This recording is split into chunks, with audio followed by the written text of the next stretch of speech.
Frustrated with the constant disrespect and lack of progression within the family, the pair decide to cozy up to Richie Aprile while venting about Christopher and his massive nose. The attitude on that camel nose He ever lays his hand on my niece again, I'm gonna tear him apart piece by piece. They learn that Richie also hates Chris. Granted, he has a bit more of a justification, as Chris keeps beating on Adriana. Based on this, Tweedledum and Tweedledee manage to get into their heads that the best way to curry favor with Richie is to carry out an unsanctioned hit on Christopher.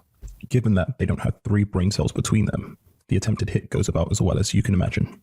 Despite catching Christopher completely unaware and having the numerical advantage, Sean manages to get his brain blown out and Matt is forced to flee for his life. And worst of all, they didn't even manage to finish the job. When Matt tries to scamper back to Richie for protection, he almost gets beaten to death for his troubles and is forced to go into hiding. He manages to find out where he's been hiding, and he and Tony drag him to the refreshment shack where they interrogate him to find out if anyone put him up to this. Tony, I'll tell you anything you want to know. What'd Richie say? It's nothing to do with Richie. He didn't ask for it. When Tony is satisfied that he's telling the truth, Tony decides to play good cop and asks Puss to go get him a drink. How was that? I mean, you sure you want a diet drink? You don't want something with some sugar in it? It's good. You finished? Thank you, T. Cause that sugarless motherfucker, the last drink you're ever gonna have. That line gets me every time. The pair continue to repeatedly shoot his lifeless corpse in a scene that borders on comical and is vaguely reminiscent of Sonny's death in The Godfather. While it must have been cathartic to avenge Christopher, Tony ends up dealing with a lot of backlash as a result. Firstly, the police find Matt's dead body, and they even find a witness willing to testify that he saw Tony enter the building. I'd hate myself if I didn't come forward and help you put these people behind bars. Fortunately for Tony, when it's revealed to the witness that Tony's in fact a mob boss rather than a crack dealer, as it was initially presented to him, he refuses to cooperate. The victim has now further been identified as Matthew Bevilacqua, a Soprano family associate.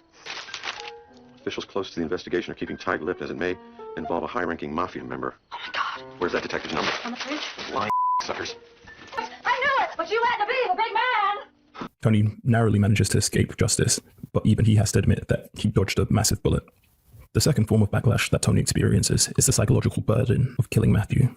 While in the mall, Tony sees a little boy crying and asking for his mother, which causes Tony to have a flashback of Matthew's final pleas for his mommy.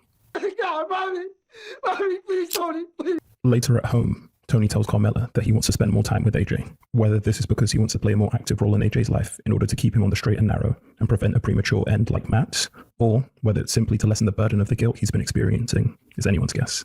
Overall, I'd give this death a 7 out of 10.